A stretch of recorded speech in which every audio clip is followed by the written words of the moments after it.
Hi, Annie here, and today I thought I would go through an old notebook that I had in high school, and this was one that I wrote quotes down or like inspiring words from, and I thought it would be fun to look through on camera. I don't know I haven't like planned what ones I'm going to share or anything like this. I just thought it would be fun to look through. So the first thing that is, ooh, I just realized there's a, oh, we're fine. The first thing on the first inside cover is a Robert Service poem, and I think at this point I was writing this in the front of all my notebooks, and it says, "I have no doubt the devil grins, a seas of ink I spatter. God, please forgive my literary sins, the other kind don't matter." And that was kind of my standard like front inside cover of notebooks at that point in my life. So then actually I started this in grade 8, it says here. And then the next one, which is again at the front of many notebooks for me, is Emily Dickinson's A Book.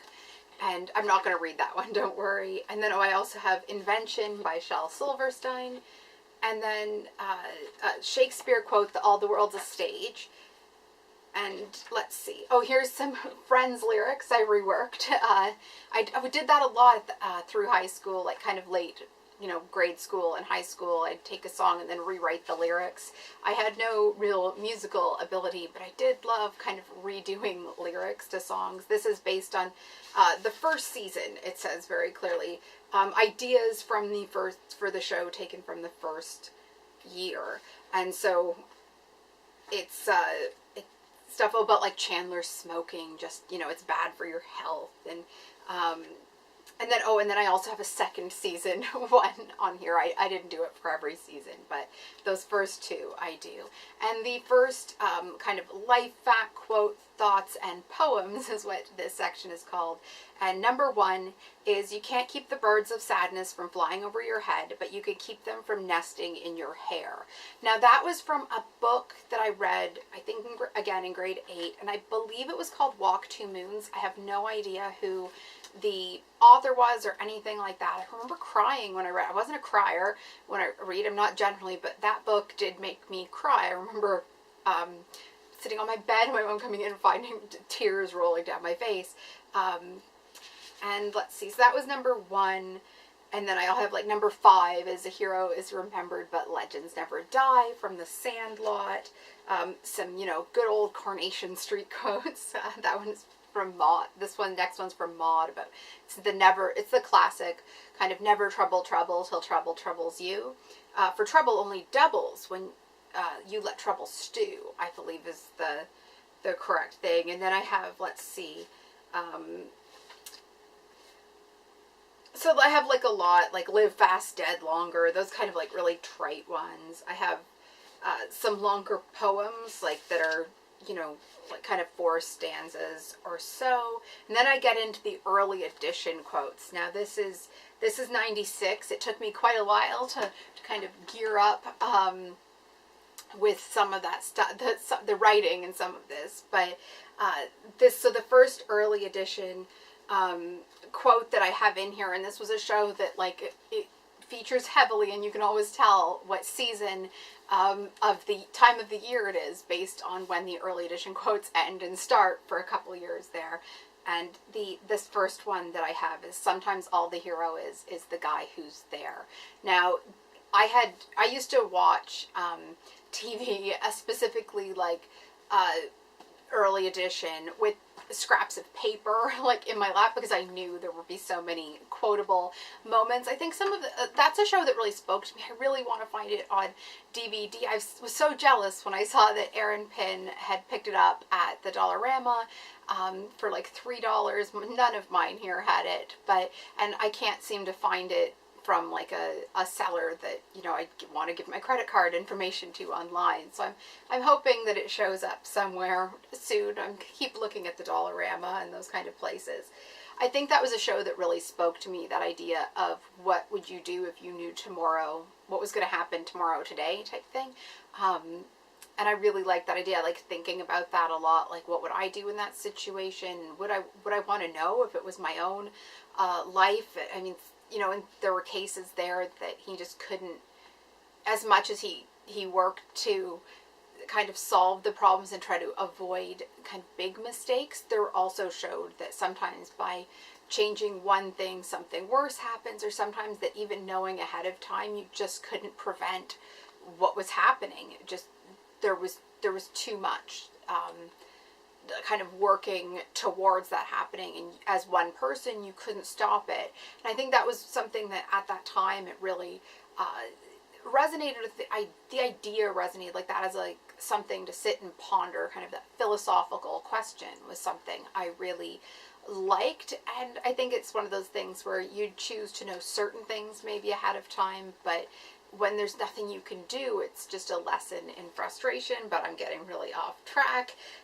Anyway, there's a lot of those kind of quotes on these next few pages. And then I also have some funny ones, like here or there. I have a quote from Antonio from Wings, and it is, cherish today, for tomorrow is bound to suck worse. And where I never really believed that. I liked the kind of, again, like that philosophy, the differing philosophies, and like who ends up like kind of better off in the end. And here's one that I think, like, although this was from episode 1 actually of Early Edition, it's something that as I've gotten older you realize that it's even truer. And so I'm going to read it right now and then talk about it. Is sometimes things work out, sometimes things don't. Other times it doesn't matter how well you build the foundation, the roof can come crashing down and all you have left is the rafters.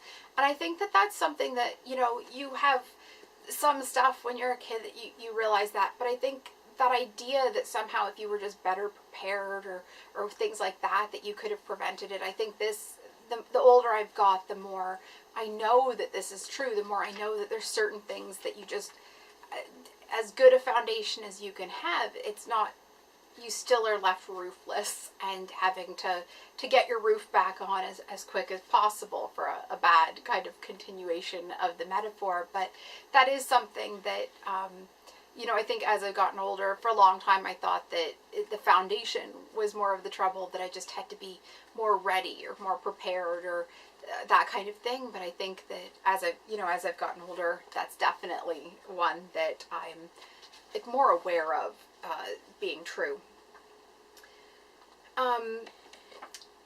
So yeah, there's like 1145 quotes in here. I labeled them because at one point I used to write them in like cards, for people when I was doing like greeting cards or birthday cards or that kind of stuff. And so I always wanted to make sure I didn't repeat them. So I started labeling. I went through and labeled all them so I could just keep track in a little note, like a post note or back of I think it was a post-it note actually that used to be in the back of the book, like who had what quotes before, so I didn't start repeating. Here's one that I actually have a feeling might be from a Spice Girls song where there's like philosophy little bits interwoven, or in the movie. I'm pretty sure it's one that I got from there, and it's a conductor who loses control has no impact. Which of course is kind of nonsensical, but again, I liked the idea of it. Here's another early edition one. This must have been, I think, from season 2 based on the date, and that's time's a great healer, especially when you're young. Maybe chance turns people's life around, maybe not. Maybe believing what could be is all you can really do. Sometimes you just have to leave it in someone else's hands, and sometimes you just have to go on faith. And I think, again, like, whether or not you believe in, like, a greater being or fate or destiny or anything like that, because I think, again, that's not something that I necessarily have a super strong belief in anymore, or as, it's always been a wavering and questioning problem for me. But I think that it is that thing that sometimes you just have to kind of go on and just trust that everything will kind of get there and come together in the end, and that you can't, there's certain things you can't fix and certain things that you just have to keep kind of plowing through and hope for the best. And whether that is literally just all you've got is hope, or whether that's God or a faith or like this idea in destiny, I think it all kind of comes back to the same thing. Because even if you're an atheist or agnostic or anything like that, sometimes you just gotta like let go and keep going. So That's kind of another one that resonates with me. And then here's one, and this is like, number 437. So we're quite a ways into the book right now. And as we are liberated from our own fear, we unintentionally liberate others. And I really like that one. I like that kind of idea that just becoming because I think it's true. It's not just that I like the idea that it's true. I like the fact that as you kind of shed, whether it's hang-ups or fears, that you just by accident end up kind of helping other people do the same. And that's something that I find kind of amazing. I've definitely had that where I've been the one then that has been helped by somebody else, and I hope that I've had the opposite effect on others as well. In here is one from, it's number, let's see, 600 and, just a second, which one is it? Oh, here, 622, and it's nothing strengthens a man's conscience like witnesses. And again, I think that's just another kind of food for thought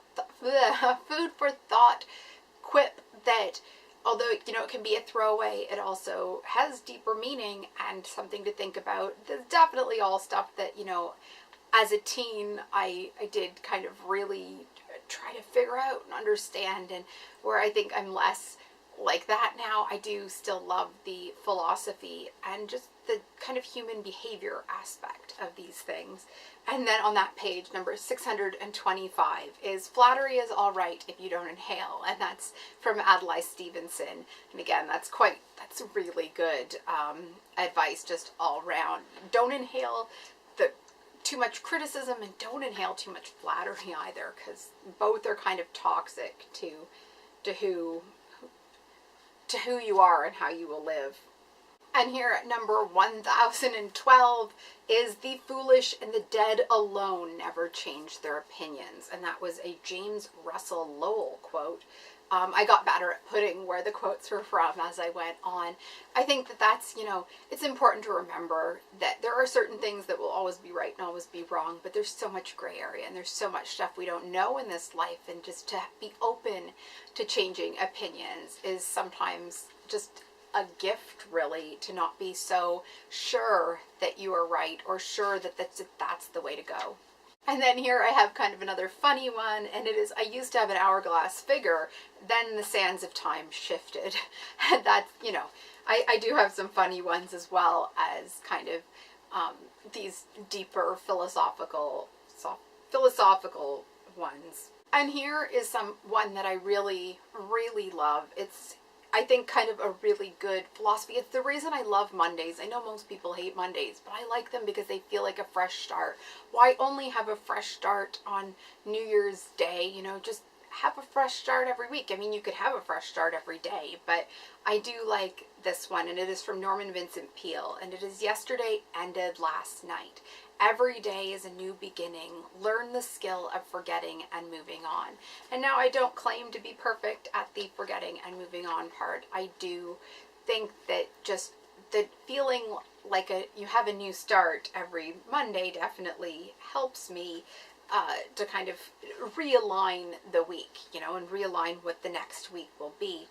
I know I have like a huge, here we go. I knew I had them. I just wasn't sure where they were. And so I think this is, here we are. And equally for that, this is number 431, and it's an Anne of Green Gables quote, and as to match the, the notebook, it's, isn't it nice to think tomorrow is a new day with no mistakes in it yet? And again, I think that goes back to just liking Mondays. I like that clean week, and all that stuff. So I think I do have a lot of Anne of Green Gables quotes. I definitely grew up on Anne of Green Gables and all that good stuff. I'll end on this one, I guess, for today, and that is, I make so many mistakes, but just think of all the mistakes I don't make. And that was another Anne of Green Gables quote. Let me know if there's any numbers you'd specifically like to hear about. I think that might be kind of fun if you put a number below, and then next time I do this, I can look at what that number is. I have number 1 through 1145. I have some garbage quotes as well. So, yeah, stuff that's been crossed off because high school Annie found some kind of questionable things to be advice or life advice or quotes or inspiring or anything like this.